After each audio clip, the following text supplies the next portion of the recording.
বাপ মারে খুশি করতে লক্ষ টাকা খরচ করা লাগে না রে যুবক। মারে বাবারে খুশি করতে বোয়াল মাছ খাওয়ানো লাগে না।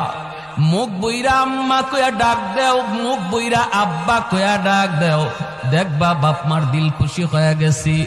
আল্লাহ কয় বান্দা তুই তোর মারে খুশি করলি না, যেন আমি আরশের মালিক রে খুশি কইরা নিলি। রাতের বেলা মাথায় একটু তেল লাগায় দিছো মার, বাবার পায়ের তলায় একটু তেল মালিশ করে দিছো। ওই রাতে যদি তোমার মরণ হয়, মায়ের নবীর সুসংবাদ তোমার ব্যাপারে, যত বড় গুনাহগার তুমি হও না কেন, সকাল হওয়া মাত্রই তোমার জন্য জান্নাতের দরজা খোলা। সকাল হওয়া মাত্রই জান্নাতের দরজা খোলা। আর একজন যদি জীবিত থাকে, একজনকে খুশি করো, একটা জান্নাতের দরজা তোমার জন্য খোলা। এরপরে নবী বলেন, আমান আসবাহা আসিয়ান লিল্লাহি ফি ওয়ালিদাইহি আসবাহা লাহু বাবান মাফতুহান মিনান নার।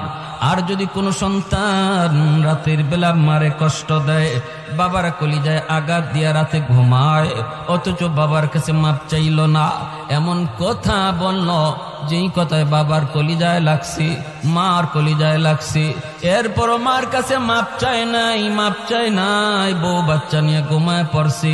মায়ার নবী দয়ার নবী বলেন, তুমি যত বড় হাজি সাবার নামাজি হও, সকাল হওয়া মাত্রই তোমার জন্য জাহান্নামের দুইটা দরজা খোলা। কিলা ইয়া রাসূলুল্লাহ ওয়া ইন যালামা।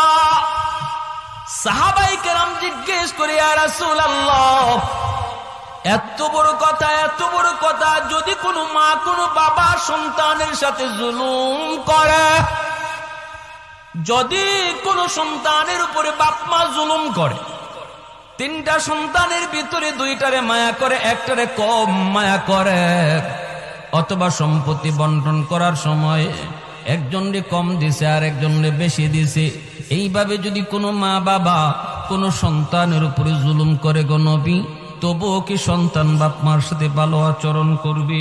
এই প্রশ্ন যখন মায়ের নবীকে করলেন সাহাবী, আমাদের অনেকেরই মনে এই প্রশ্ন থাকতে পারে। আমাকে অনেকে ফোন দিয়ে এই কথাটা জিজ্ঞেস করে, হুজুর বাবা তো আমাকে ঠকাইছে, ভাইরে ভালো ভালো জমি দিছে, আমাকে জমি ভালো দেয় নাই, ভাইয়ের সন্তানকে বেশি আদর করে, আমার সন্তানরে কম মায়া করে, এইভাবে দুই চোখে দেখে, তবুও কি আমি মারে খাওয়াবো, তবুও কি আমি বাবারে খাওয়াবো? আমি বললাম, ভাই জবাবটা আমি